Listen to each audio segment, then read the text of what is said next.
The ball position is quite a common question I get on my channel, especially when we're talking about different clubs. A lot of the videos talk about 7-iron. That's kind of quite a common club to discuss when we're working on our technique. We're going to talk about, first of all, the 0 point. The 0 point here is basically on the inside of my left heel here.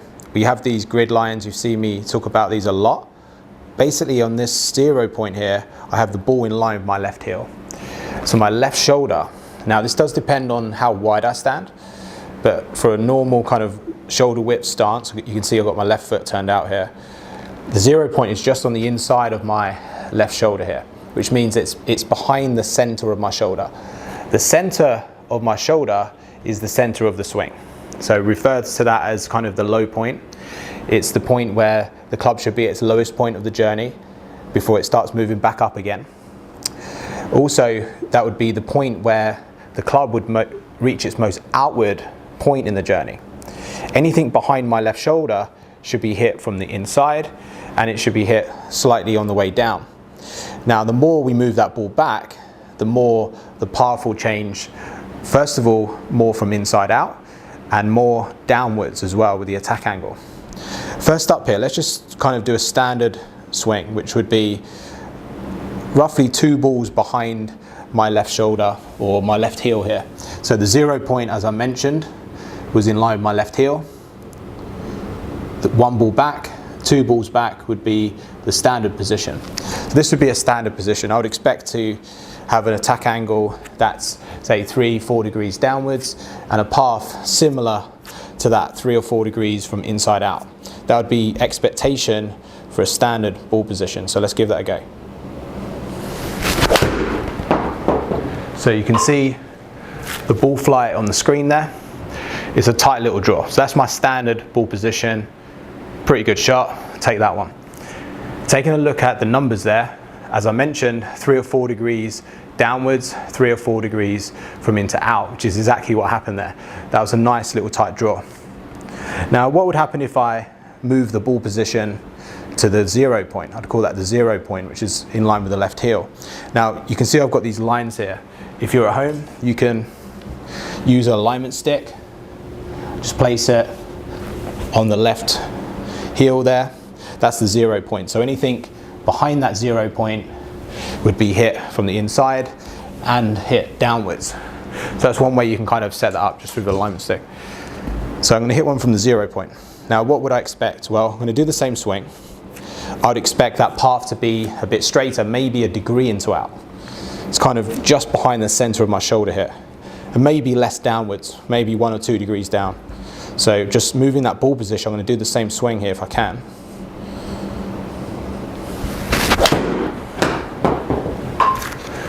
A little bit higher flight as well. Yeah, it's pretty kind of what I expected there, about 1.5 degrees into out and less downwards. So 1.6 into out and 2.3 down. Kind of what I was expecting.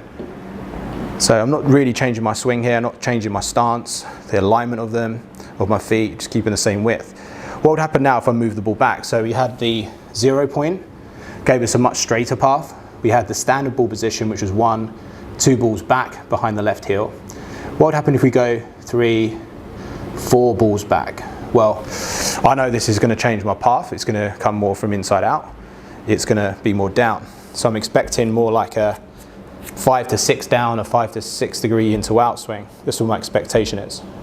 I'm actually going to aim the face a little bit more open here, because I know this ball will want to curve more left because I'm coming more from the inside technically. So same swing, but different ball position. Felt that was more down. Now you can see the results overall were pretty good. All 3 shots there pretty much on the green. How did that change the path and attack angle? Well, you can see there 5.5 degrees into out, 6.4 down. So it's pretty much as I expected. So you can just see, just by moving this ball position, that I'm getting these different results. Now, which one is correct? Well, technically all of them. They all hit the green, so they're all good shots. I would go with standard, because that gives me a slightly into out, slightly downward attack angle. We know that the PGA Tour players, with their 7-iron, their attack angle is going down about 3.8 degrees. So we want something that's going downwards, but not too much. We want to get a good enough launch on the ball. we want that ball to be straight as possible, but we've also got to hit down. So having the ball position on the standard position is really important. Just as a simple guide, if you're on the golf course, you get your left heel in position, and then about a club head inside would be your standard position for a 7-iron. So that's taking a look at the 7-iron. Let's move on now and take a look at a wedge. I've just got a 54-degree wedge here. So I'm actually going to use the same ball position for 7-iron. Now, the key change here is the width of stance. Notice I'm going to go a bit narrower with my stance. What that does, it kind of levels out my shoulders a little bit more, and it actually moves my left shoulder a little bit more forward in the stance in relationship to the ball. So I'm expecting to be a little bit more down with my attack angle here. We saw the attack angle earlier. The optimum would be sort of 3 to 4 degrees downwards with a 7-iron. With a wedge, I'll be aiming for sort of 5 to 6 degrees down. If I keep this ball position, and the wider I go, the more forward in the stance it goes. So when I adjust for kind of my 7-iron to my 6-iron, 5-iron, 4-iron, I actually 3-iron even, I'd actually just keep that same ball position but just widen my right foot. But for wedge, we're going to go kind of inside shoulder width and keep the same ball position technically from my left heel. So I'm expecting this to be 5-6 degrees down would be kind of the expectation. So this is kind of just like a standard wedge shot. My path there was a little bit straighter, 1.8 degrees from inside out, and my attack angle, as I thought it would be, was about 6 degrees down. So the difference really we're making with the wedge is just narrowing our stance. I think you see a lot of people talking about ball position, how they move it up in the stance. For me, that's quite a difficult way to gauge. It's also dependent on that person's width of their stance. I like to keep this simple. Club head inside or 2 balls back from the 0 point. That gives you a predictable path and attack angle into the golf ball. Now we're moving on to a fairway wood. I've actually got a 3 wood here. Same thing for a 5 wood though. Now, we talked about the ball position with a wedge and 7. I'm actually going to place this ball 1 ball back for my fairway wood.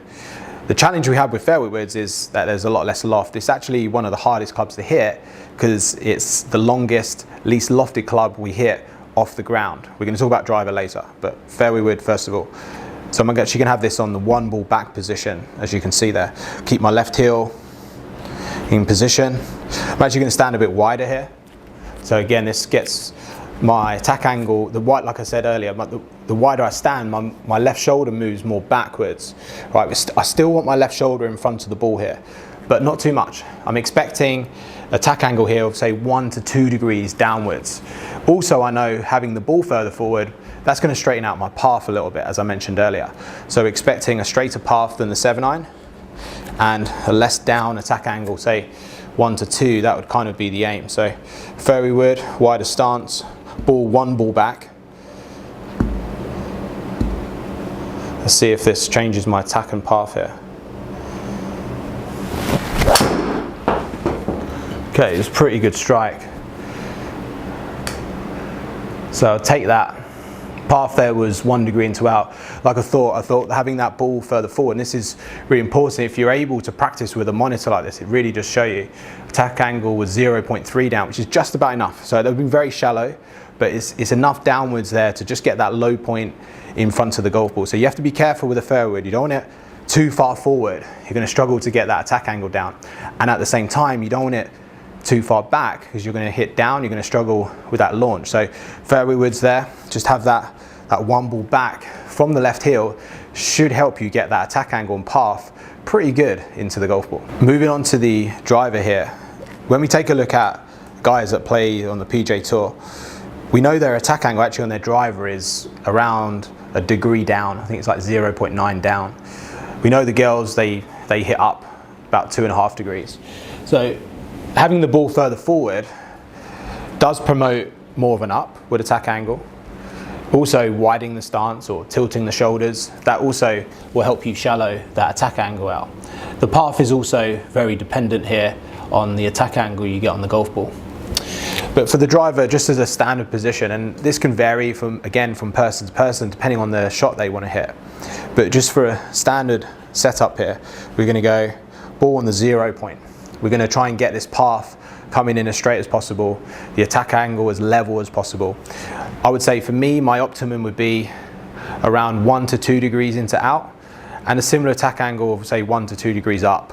Somewhere around 0 is fine though. If that path is 0 and the attack angle is 0, if you've got enough speed, that's not a problem. So we're going to open up the left foot, just going to widen my stance here and have that ball on the 0 point. So this would be the setup here for the driver. I'm just going to bump my hip a little bit to the left, keep my head behind the ball. That's important as well. One of the biggest mistakes with driver is that the golfer leans their head forward or their left shoulder gets too far forward. At the same time, we don't want to be falling back, so just trying to find the right kind of ball position depending on the way you swing. So for me, my swing's pretty standard, so I'm going to go ball on the 0, bump the hips slightly, and just normal swing here, just for the driver, stock swing.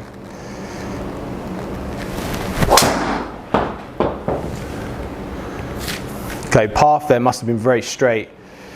I caught that fraction on the heel, so it's just drifting a little bit right. Wasn't maybe the best shot I've ever hit. But taking a look at the data there, fraction on the heel, face was actually 0.9 open, and the path there 0.3 into out, and the attack angle was 1 degree upwards. So for me, very good. If you can get that path coming in pretty straight with your driver, the face pretty straight within a degree or 2 of 0, and a solid hit on the ball, you're going to hit a lot of fairways. So the priority really for a driver is just to try and swing as straight into the golf ball as possible, and that's why having that ball on that 0 point helps you achieve that. To summarize the video there, golfers, we have the 0 ball position. Like I mentioned, that's on kind of the inside of my left heel. We have the 1 ball back position and the 2 ball back position. The 2 ball back position is my standard. This is what I'll use for my 7-iron, as I mentioned in the video. That should give me a slightly downward and slightly inward attack angle. Now, when I play on the golf course, I don't keep this ball position for every shot. I'll move it around. If I'm trying to hit it a bit low or draw the ball, I'll move that ball back. We saw what happens to the path and attack angle. And vice versa, if I'm trying to hit it a bit higher or straighter or even curve it to the right, I'll start moving that ball further forward. Now the key is that we get that left shoulder in front of the ball. We also had this ball position for the wedges as well, and as I mentioned, we'll have the feet narrower. As soon as we get those feet narrower, the shoulders level out. That shoulder, that lead shoulder is really the key. This is the center of the swing. That's got to be in front of the golf ball whenever we're hitting the ball off the ground to hit solid shots. When we had the fairway wood, we had the 1 ball back position. That also will straighten out my path, give me slightly lesser down attack angle, which is going to help me with that launch, get that optimum ball flight. With the driver, we had it on the 0 point, obviously on the tee there, but on the 0 point. Again, that gives me that straighter path, less attack angle downwards, which is really important. And if I tilt more, bump my hip more, I'll start hitting up. The path does matter a lot on this. And in today's video, we've really just talked about the ball position and how important that is for those different clubs. But hopefully that gives you kind of a clear system, a good guide for when you're practicing. Use an alignment stick on the 0 point if you want to try and practice this at home. I think that would really help. If you feel like other golfers would benefit from this video, please share it. If you've got any comments, any questions on any parts of this video, post them in the box below. Follow me on my other social media platforms and give the video a like. That really helps. And I'll see you again next week for another video.